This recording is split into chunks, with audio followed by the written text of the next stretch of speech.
यूं तो हर कोई कह देता है मेरी मर्जी, मैं जैसा चाहूँ वैसा जीऊँगा। पर बहुत सारे लोग अपनी मर्जी से नहीं बल्कि मजबूरियों में दूसरों की मर्जी से जीते हैं। लोग दूसरों की मर्जी को ही अपनी मर्जी समझ बैठते हैं। भागवत गीता के अनुसार कर्म पर हमारा अधिकार है, फल पर नहीं। लेकिन ये भी सच है, जैसे कर्म होता है, जैसे आप कर्म करते हो वैसा ही फल की प्राप्ति होती है। फल पर आपका अधिकार न होने के बावजूद भी फल को कर्म करने की दिशा ही तय करती है। इसलिए हमेशा याद रखें, ईश्वर की मर्जी तभी कुछ अच्छा देने की होगी जब आप अच्छा कर्म करेंगे। इस छोटे से जीवन में अपनी जिम्मेदारियों के कारण मजबूर तो हर कोई होता है, परंतु हमें फिर भी हमेशा वही कार्य करना चाहिए जिन कार्यों को करने में हमारा मन लगे, क्योंकि जब हम अपनी मर्जी के कार्य करते हैं वही मर्जी ईश्वर की भी होती है। कई बार हम दूसरे लोगों के मन के कार्यों को करते हैं। हमें लगता है कि हमें ऐसे कार्य नहीं करने चाहिए, पर उस वक्त ईश्वर हमें दूसरों के कार्य को करने के लिए मजबूर कर देता है। कई बार हम उन कुछ कार्यों को करने में निराश हो जाते हैं, उस कार्य को करने में हमारा मन नहीं लगता, फिर भी हमें उस कार्य से कुछ न कुछ फायदा जरूर होता है। इसलिए हमें उस कार्य को ईश्वर की मर्जी समझकर खुशी खुशी कर लेना चाहिए। जिस कार्य को करने में हमारा मन नहीं लगता, परंतु उसे करना हमारी मजबूरी हो जाती है। आज इस वीडियो में हम आपको कुछ ऐसी ही चीजें बताने जा रहे हैं जिसे सुनकर आपको लगेगा कि ईश्वर की मर्जी क्या है, ईश्वर की मर्जी ऐसी क्यों होती है, ईश्वर की मर्जी कब होती है और ईश्वर हमसे ये सब कार्य क्यों करवाते हैं। यह सब कुछ जानने को मिलेगा, इस वीडियो में बने रहें। पहला है, ईश्वर की मर्जी क्या है। ईश्वर हमेशा वही चाहते हैं जो हम अक्सर नहीं चाहते, क्योंकि हमें पता ही नहीं रहता कि हमारे लिए सही है क्या। हम सही निर्णय नहीं ले पाते हैं।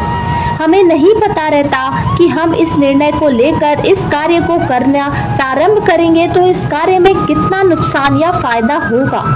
परंतु ईश्वर को सब कुछ पता रहता है कि जब हम इस कार्य को करेंगे तो हमें क्या नुकसान होगा और क्या फायदा होगा।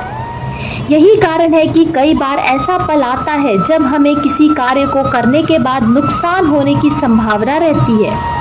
अतः ईश्वर हमें अपनी महिमा के बल पर उस कार्य को करने से रोक देते हैं। परंतु जब हम रोके जाने के बाद भी नहीं रुक पाते तो हमें अवश्य ही इस कार्य के अंत में बहुत सारा नुकसान उठाना पड़ता है। इसलिए हमें किसी कार्य को करने से पहले ईश्वर की मर्जी अर्थात अपने अंतरात्मा से एक बार सवाल जरूर कर लेना चाहिए। कहें तो हमारा मन ही हमारा ईश्वर है।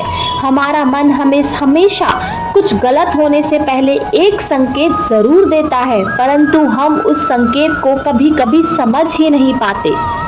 आज तक जिसके साथ भी कुछ गलत हुआ है, उसके साथ गलत होने से पहले उसके मन में एक बार यह विचार जरूर आता है कि यह कार्य उसके लिए सही नहीं है, परंतु सही समय पर उस चीज को समझ पाना कभी कभी मुश्किल हो जाता है। अर्थात ईश्वर की मर्जी हमेशा हमारे मन की मर्जी से होती है।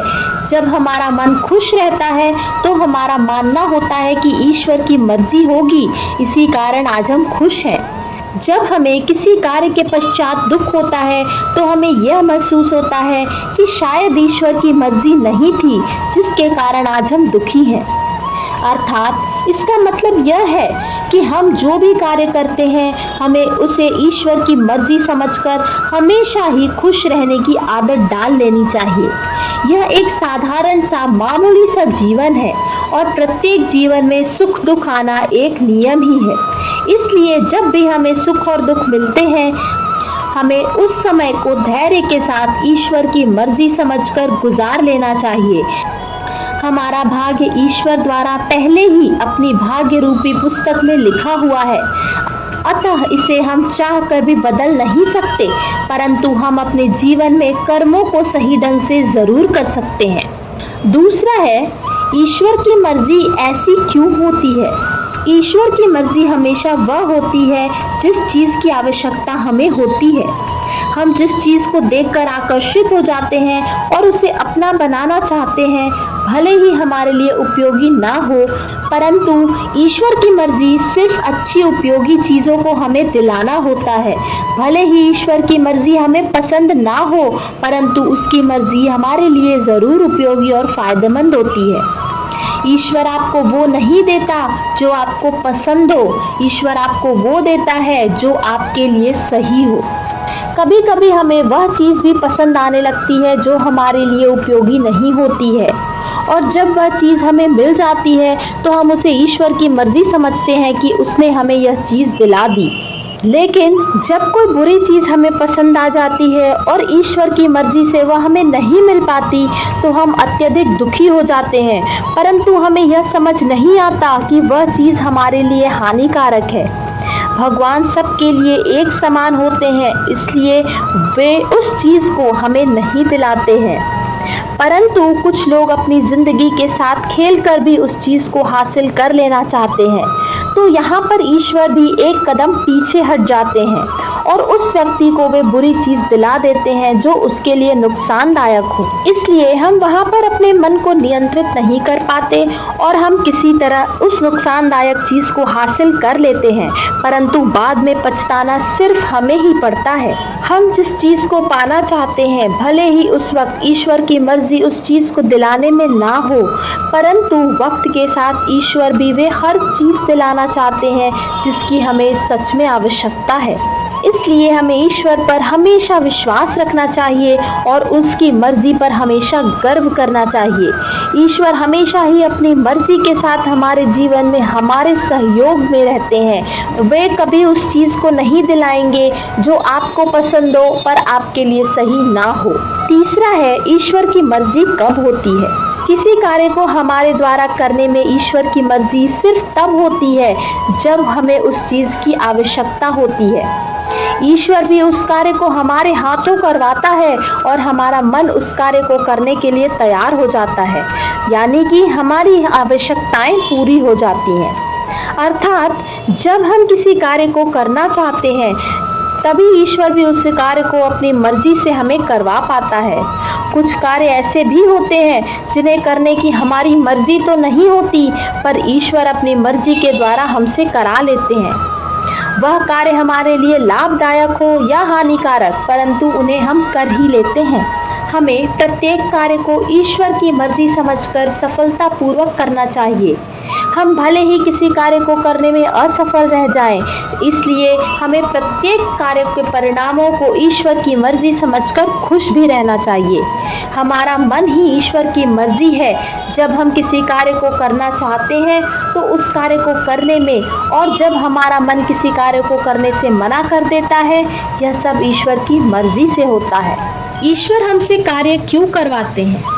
ईश्वर द्वारा हमसे जितना भी कार्य करवाए जाते हैं वह हमारी भाग्य की पुस्तिका में दर्ज होती है, और वही कार्य अपने जीवन में कर पाते हैं जो हमारी किस्मत में लिखा रहता है।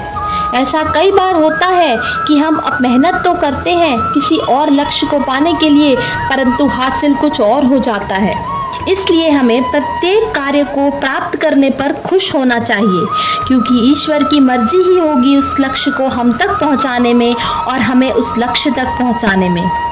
जब भी हम अपने मन के कार्यों को नहीं कर पाते तो हमें ज़्यादा दुख होने लगता है। ईश्वर प्रत्येक व्यक्ति के भविष्य के बारे में कुछ न कुछ पहले से ही सोच कर रखता है, परंतु उसे लक्ष्य तक पहुंचाने में एक संघर्षपूर्ण मार्ग तय करना पड़ता है। उस संघर्षशाली मार्ग में ही ईश्वर हमेशा साथ रहते हैं, अर्थात ईश्वर हमारे जीवन को सफल बनाने के लिए हमारे हाथों से कार्य करवाते हैं। दोस्तों, इस छोटी सी कहानी से हमें यही सीख मिलती है कि हमें जीवन के प्रत्येक छोटे मोटे कार्यों में प्रसन्न रहना चाहिए। असफलताओं को अस्वीकार कर डरने की बजाय उन्हें खुद के जीवन में एक छोटा सा हिस्सा मानकर स्वीकार कर लेना चाहिए। असफलता के बाद ही सफलता प्राप्त होती है। अतः हमारे द्वारा किए गए प्रत्येक कार्य को ईश्वर की मर्जी समझकर हमेशा खुश रहने का ही प्रयास कीजिए, तो आपका जीवन सुखमय और आनंदमय ही बीतेगा। जय श्री कृष्ण।